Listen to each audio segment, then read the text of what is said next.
And we have political analyst Burwood Yost in with us this morning. Burwood, you helped create this poll and get it out to a sample of Pennsylvania voters. You asked a lot of questions about the economy, politics, ICE, immigration enforcement. We have the whole poll on our website, WGAL.com, so you can check out all the questions that were asked. But let's dive into some of the state related questions. This one, the right track, wrong track number, it's a good barometer of how people in Pennsylvania generally feeling about things.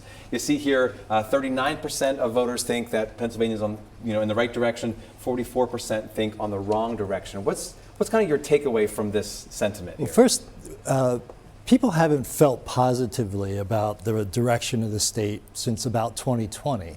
So these numbers have been kind of underwater for a long time. However, they're much better than they were, say, in October of 2022 when Governor Shapiro was first elected.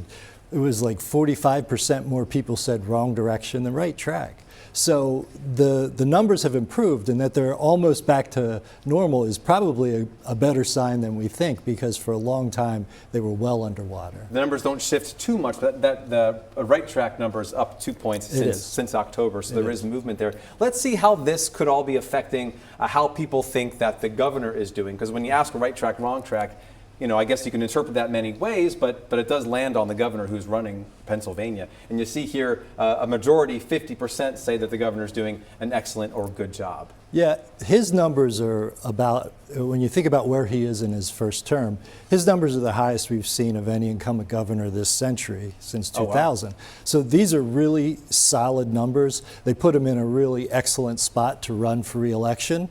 Doesn't make it certain that he's going to win, but it certainly puts him in a better position than even, say, Tom Wolf or Ed Rendell was, and certainly Tom Corbett was at the same points in their first terms. Well, let's see how that matchup looks. So this matchup is not set. The primary hasn't happened yet, but this is what everyone is expecting, that the governor will be going up against Republican State Treasurer Stacey Garrity.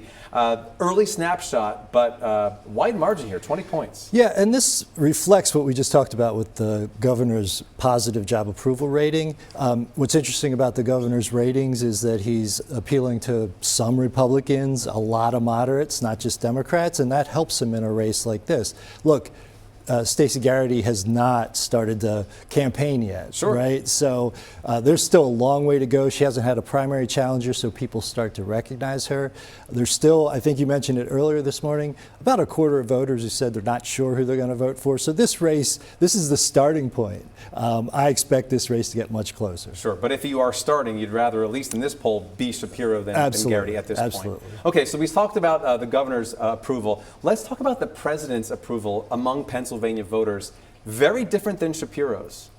Yeah, and it reflects what I had just mentioned. If you look at the voters by party and by ideology, Governor Shapiro has broader appeal. As I said, some Republicans, lots of moderates approve of the job he's doing.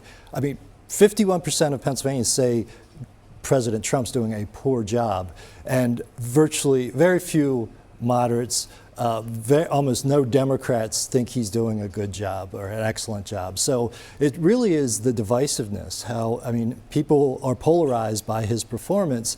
That's the difference in their two sets of ratings. Sure. I was looking back at that FNM poll from October. So these are for the president, a little worse than October. But this disapproval number, that's pretty much where he was at the end of the first term. And it had been worse at other parts. Yeah, early in his first term, because the Republican Party was still working itself out about his candidacy, his numbers were even lower. So he's actually in a better spot at this point than, say, Barack Obama or George Bush were.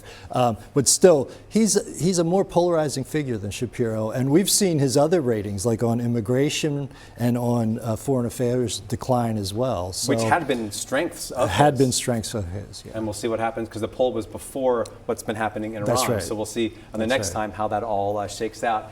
Burwood, thanks for breaking down some numbers with us. Again, if you'd like to see the poll from Franklin and Marshall College, we have it on our website, WGAL.com.